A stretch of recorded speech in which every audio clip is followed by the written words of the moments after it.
నాకు 900 మందితో భద్రత కల్పించండి జగన్ డిమాండ్.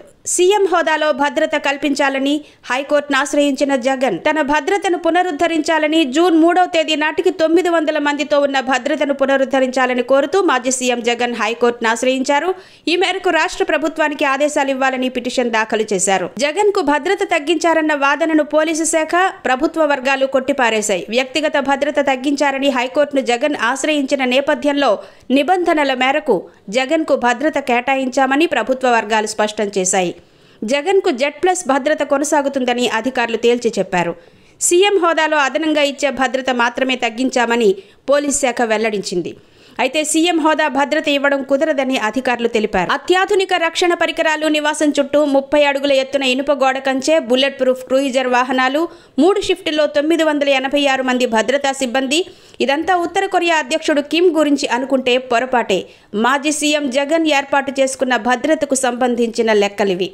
ఎన్నికల్లో ఓడిన జగన్ తాజాగా తనకు జూన్ 3వ తేదీ నాటికి ఉన్న భద్రతను పునరుద్ధరించాలని హైకోర్టులో పిటిషన్ దాఖలు చేయడం గమనార్హం. సాధారణంగా వీఐపీ భద్రతా సిబ్బంది 100 మందికి మించి ఉండరు. కానీ మాజీ సీఎం జగన్, ఆయన కుటుంబ సభ్యుల భద్రత చిన్న గ్రామ జనాభాతో సమానం. దేశంలో మరే ముఖ్యమంత్రికి లేని స్థాయిలో Andhra Pradesh special security group act పేరుతో ప్రత్యేక చట్టమే తెచ్చారు. కమాండో తరహాలో స్పెషల్ సెక్యూరిటీ గ్రూప్ ఏర్పాటు చేశారు. దక్షిణ భారతదేశంలోని ముఖ్యమంత్రులందరి ఇళ్ల దగ్గర భద్రత కలిపినా కూడా అంతమంది ఉండకపోవచ్చు. తాడేపల్లి ప్యాలెస్ చుట్టూ 3 షిఫ్టుల్లో 934 మంది ఆయన రక్షణలో నిమగ్నమై ఉంటారు. అంటే ఒక్కో షిఫ్టులో 310 మంది పైమాటే. ఇక ఆయన బయటకు అడుగు పెడితే భద్రతా సిబ్బంది సంఖ్య 3 పెంచుతుంది. వారందరికీ ఒక్కొక్కరికి నెలకు సగటున 50,000 లెక్కన 5 ఏళ్లలో చెల్లించింది 296 కోట్ల రూపాయల పైమాటే. జగన్ పర్యటనలో పరదాలు కట్టడం, రోడ్ల వెంట్ల చెట్లు కొట్టేయడం చేస్తూ ఉంటారు.